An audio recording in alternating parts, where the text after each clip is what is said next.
Hello students, welcome to this video lecture.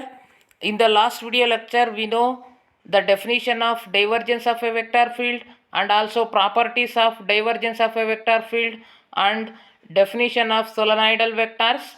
In this video lecture, let us solve problems on divergence of a vector field by using the definition of divergence of a vector field. Now here the first problem is, ಇಲ್ಲಿ first problem ಏನಾಗಿದೆ, find the divergence of F is equal to x plus 2y minus z i cap plus x minus y plus z into j cap plus minus x plus y plus z into k cap. ಇಲ್ಲಿ ಕೊಟ್ಟಿರುವಂಥ ಫಂಕ್ಷನಲ್ಲಿ I coefficient F1 ಆಗಿರುತ್ತೆ, J coefficient F2 ಆಗಿರುತ್ತೆ, K cap ಕೋಎಫಿಷಿಯಂಟು F3 ಆಗಿರುತ್ತೆ.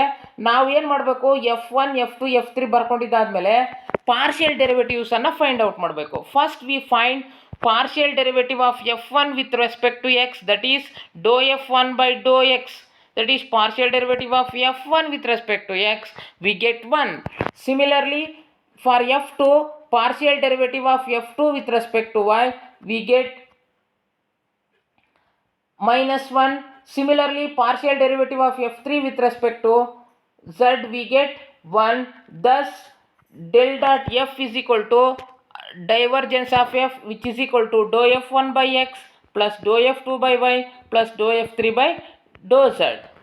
ಈಗ ಮೂರು ವ್ಯಾಲ್ಯೂಸನ್ನು substitute ಮಾಡಿದ್ರೆ ಡೋ F1 by Dow X 1 ಬಂದಿದೆ, ಡೋ F2 by doe Y ಎಷ್ಟು ಬಂದಿದೆ, ಮೈನಸ್ 1 ಬಂದಿದೆ, ಡೋ F3 ಬೈ ಡೋ ಝಡ್ ಏನು ಬಂದಿದೆ, ಪ್ಲಸ್ 1 ಬಂದಿದೆ. ಮೂರು ಆ್ಯಡ್ ಮಾಡಿದ್ರೆ ನಮಗೆ 1 ಬರುತ್ತೆ. That's the divergence of given vector function del dot f is equal to 1. Next we go for second example. Here find the divergence of f is equal to xy into sin z I cap plus y square sin x into j cap plus z square sin of xy into k cap at 0 pi by 2 comma pi by 2. ಅಂದರೆ same ಇಲ್ಲಿ function change ಆಗಿದೆ ಅಷ್ಟೇ.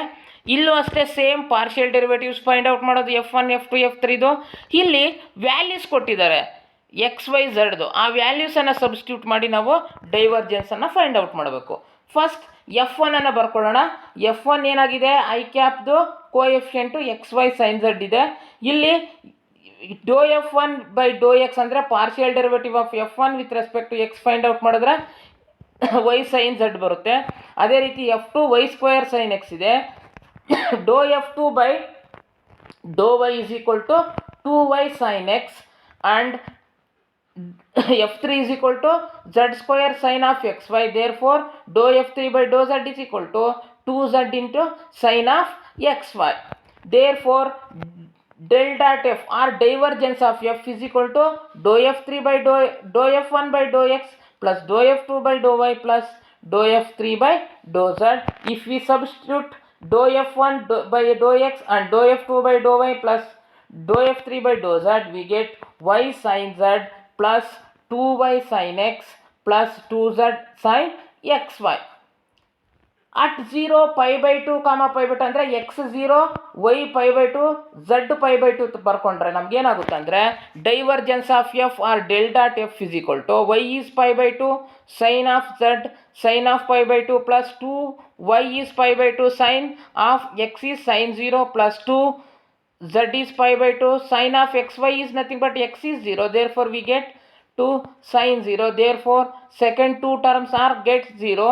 First one is pi by 2 into sin of pi by 2 is 1. Therefore we get divergence of f at 0 comma pi by 2 comma pi by 2 is pi by 2. Next we go to another example. Here we have to find del of divergence f. If f is equal to x square I plus 3yj plus x cube k. ಇಲ್ಲಿ ನೋಡಿ diverge ಅಂದರೆ del of divergence F ಅಂತಂದರೆ gradient of divergence F ಅಂತ ಅರ್ಥ. ಇಲ್ಲಿ first ನಾವು ಡೈವರ್ಜೆನ್ಸನ್ನು find out ಮಾಡಿ ಆಮೇಲೆ ಗ್ರೇಡಿಯಂಟನ್ನು ನಾವು ಫೈಂಡ್ ಔಟ್ ಮಾಡಬೇಕು. ಫಸ್ಟ್ ಡೈವರ್ಜೆನ್ಸ್ ಬೇಕು ಅಂದರೆ ನಾವೇನು ಮಾಡ್ತೀವಿ, F1 F2 F3 ಬರ್ಕೊಂಡು ಪಾರ್ಷಿಯಲ್ ಡೆರಿವೇಟಿವ್ಸನ್ನು ಬರಿತೀವಿ. ಇಲ್ಲಿ F1 ಏನಿದೆ ಎಕ್ಸ್ ಸ್ಕ್ವೇರ್ ಇದೆ, ಆದ್ದರಿಂದ ಡೋ F1 ಬೈ ಡೋ ಎಕ್ಸ್ ಏನು ಬರುತ್ತೆ, ನಮಗೆ 2x ಬರುತ್ತೆ. ಅದೇ ರೀತಿಯಾಗಿ F2 3y ಇದೆ, dou f2 by dou y is equal to 3. That is partial derivative of f2 with respect to y is 3. Similarly here f3 is equal to x cube. Therefore partial derivative of f3 with respect to z is 0. ಅಂದರೆ x cube ಇರೋದ್ರಿಂದ ಅದು constant treat ಮಾಡ್ತೀವಿ.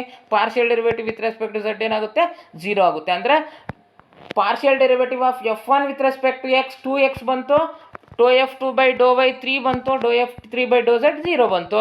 Therefore del dot f or divergence of f is equal to, according to the definition ಏನು ಹೇಳುತ್ತೆ ಡೈವರ್ಜೆನ್ಸ್ದು, dou f1 by dou x plus dou f2 by dou y plus dou f3 by dou z. Therefore del dot f or divergence of f is equal to 2x plus 3. Now del of divergence f, del ಇಲ್ಲಿ definition apply ಮಾಡ್ತೀವಿ. Divergence of f 2x plus 3 ಬಂತು. According to del ಏನು ಹೇಳುತ್ತೆ, doe by Dow x into i cap plus doe by doe y into j cap plus doe by doe z into k cap.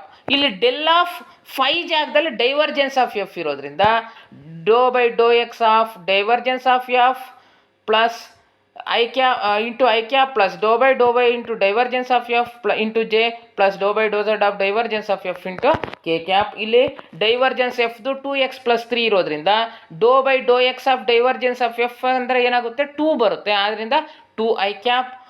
ಅದೇ ರೀತಿ y ಮತ್ತು z ತಗೊಂಡಾಗ ಏನಾಗಿರುತ್ತೆ, ಇಲ್ಲಿ y z ಟರ್ಮ್ಸೇ ಇಲ್ಲ, ಆದ್ದರಿಂದ ಏನಾಗುತ್ತೆ 0 ಆಗುತ್ತೆ. We get del of divergence f or gradient of divergence f which is equal to 2i.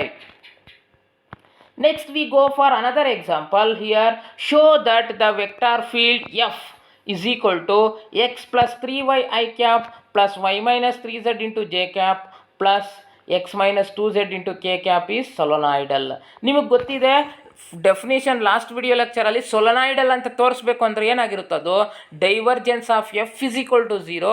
Then we say that the given vector is solenoidal vector. ಅಂದರೆ ಇಲ್ಲಿ ಎಫ್ ಕೊಟ್ಟಿದ್ದಾರೆ, ನಾವು ಡೈವರ್ಜೆನ್ಸ್ ಎಫ್ ಫೈಂಡ್ ಔಟ್ ಮಾಡಿದಾಗ ಅದೇನಾದರೂ 0 ಆಗಿದ್ರೆ ಆಗ ಅದನ್ನು ನಾವು ಸೊಲನಾಯ್ಡಲ್ ವೆಕ್ಟಾರ್ ಅಂತ ನಾವು ಕರಿತೀವಿ. ಆದ್ದರಿಂದ ಈಗ ಚೆಕ್ ಮಾಡೋಣ. ಫಸ್ಟು ಏನು ಮಾಡಬೇಕು, ನಾವು divergence of F find out ಮಾಡಬೇಕು ಅಂದರೆ f1 f2 f3 ಬರ್ಕೊಳ್ತೀವಿ. Same last problem ಥರ ಇಲ್ಲಿ f1 x plus 3y ಇದೆ, ಡೋ f1 by ಡೋ ಎಕ್ಸ್ ಏನಾಗುತ್ತೆ 1 ಬರುತ್ತೆ. ಅದೇ ರೀತಿ f2 y minus 3z ಇದೆ, ಡೋ f2 by ಡೋ y 1 ಆಗುತ್ತೆ.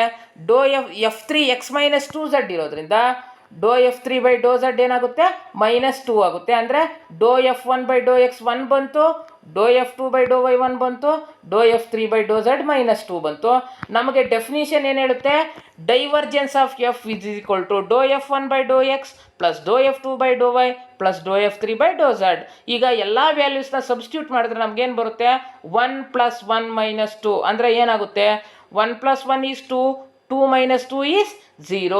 Thus this shows that the given function f is solenoidal vector. Why? Because the divergence of f is equal to 0.